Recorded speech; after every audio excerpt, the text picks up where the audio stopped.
25절부터 마지막 44절까지고요. 지금 읽는 것은 24절과 25절, 24절, 25절 우리 두 구절만 같이 맞춰서 읽겠습니다. 시작. 이에 나귀의 안장을 지우고 자기 사환에게 이르되 몰고 가라. 내가 말하지 아니하거든 나를 위하여 달려가기를 멈추지 말라 하고 드디어 갈멜산으로 가서 하나님의 사람에게로 나아가니라. 하나님의 사람이 멀리서 그를 보고 자기 사환 게하시에게 이르되 저기 수넴 여인이 있도다. 아멘. 아들을 잃은 수넴 지역의 한 귀한 여인, 성경은 그를 귀한 여인이라고 말씀하셨습니다.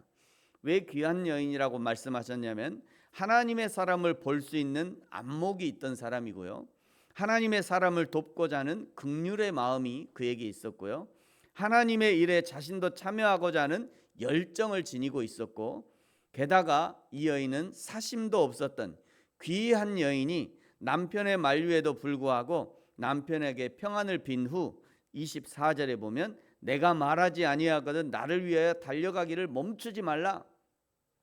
이 여인의 간절함을 표현하고 있는 거죠. 25절에 드디어 갈멜산에서 엘리사를 만나게 됩니다. 멀리서 수넴 여인이 오는 것을 보고 엘리사도 반가운 마음에 몸종인 게하시를 보내서 영접하게 합니다. 26절에 보시면 너는 달려가서 그를 맞아 이르기를 너는 평안하냐? 내 남편이 평안하냐? 아이가 평안하냐? 얼마나 반가웠으면. 너는 평안하냐? 네 남편은 평안하냐? 그 아이도 평안하냐? 얼마나 반가웠으면 이렇게 물었겠어요? 그랬더니 여인이 대답합니다. 평안하다 하고. 이 여인이 평안하대요. 여인이 평안하다고 대답하는 이 이유는 지금 죽은 아이를 침상에 누이고 왔지만 그러나 그 여인 속에는 하나님이 하실 일에 대한 확신으로 가득 차 있다는 것을 알 수 있는 것이죠. 누가 평안을 누리느냐?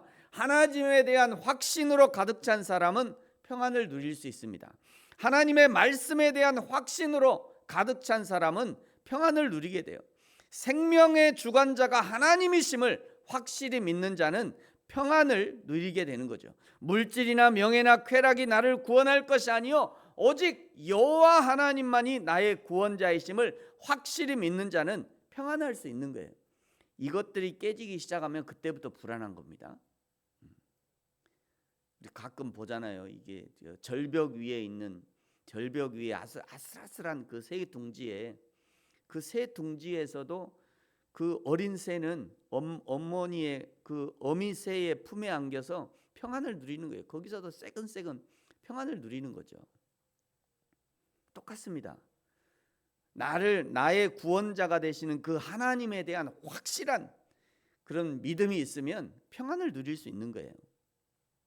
28절부터는요 엘리사를 만난 여인이 자초지정을 설명하자 29절에 엘리사가 그의 몸종 게하시를 보내려고 하지만 그러나 여인이 30절에 아이의 어머니가 이르되 여호와께서 살아계심과 당신의 영혼이 살아계심을 두고 맹세하노니 내가 당신을 떠나지 아니하리이다.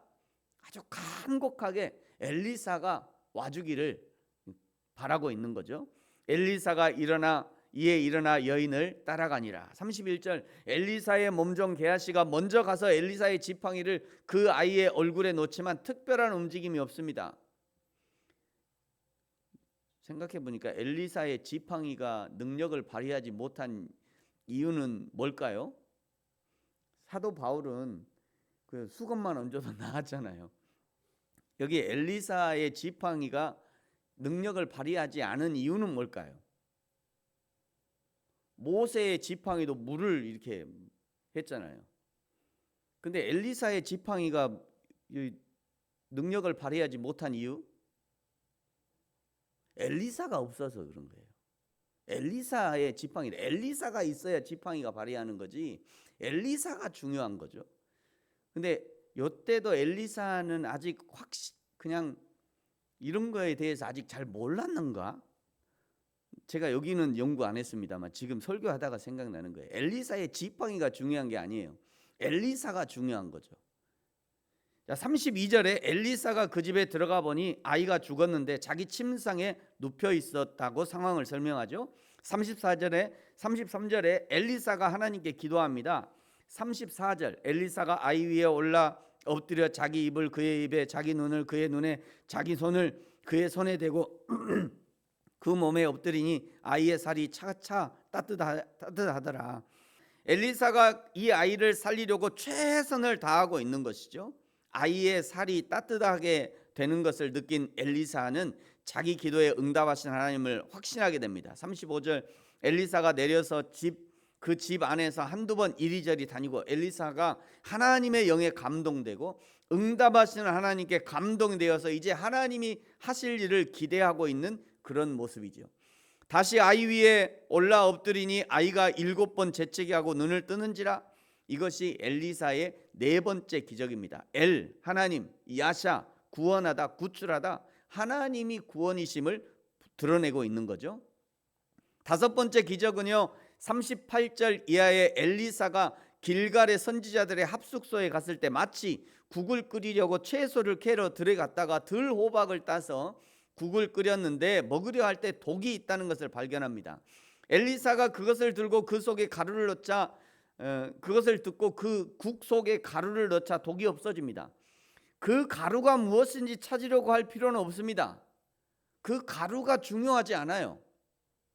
제가 익산에 근무할 때요, 익산 그 원광대학교 바로 앞에 있는 익산 한빛교회라고, 거기서 이제 근무했을 때 거기 익산 원광대학교 교무 그 담당하시는 원광대학 병원에서 근무하시던 직원분의 얘기를 들은 거예요.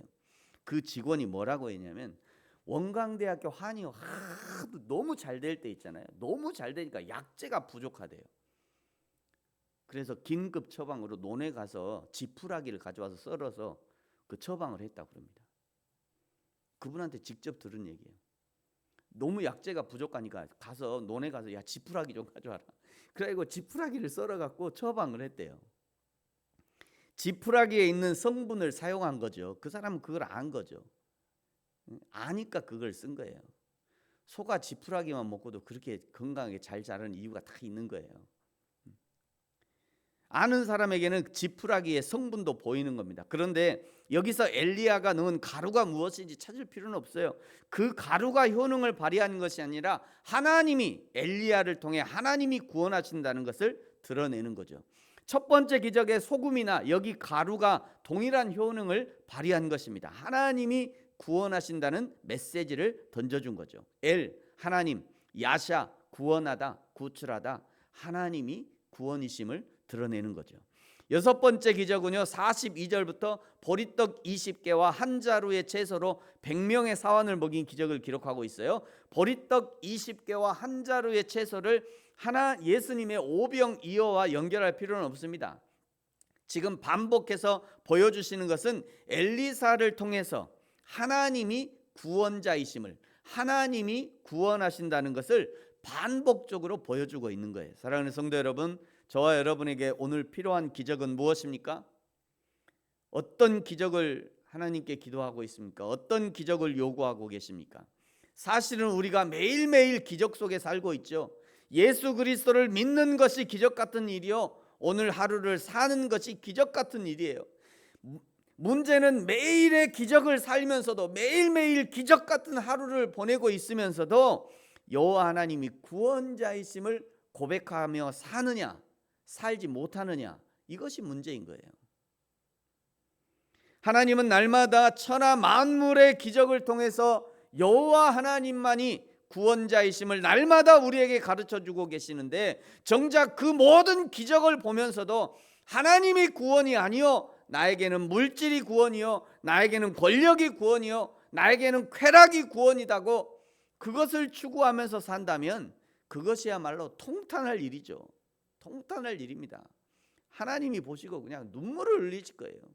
네가 어떻게 이럴 수가 있냐.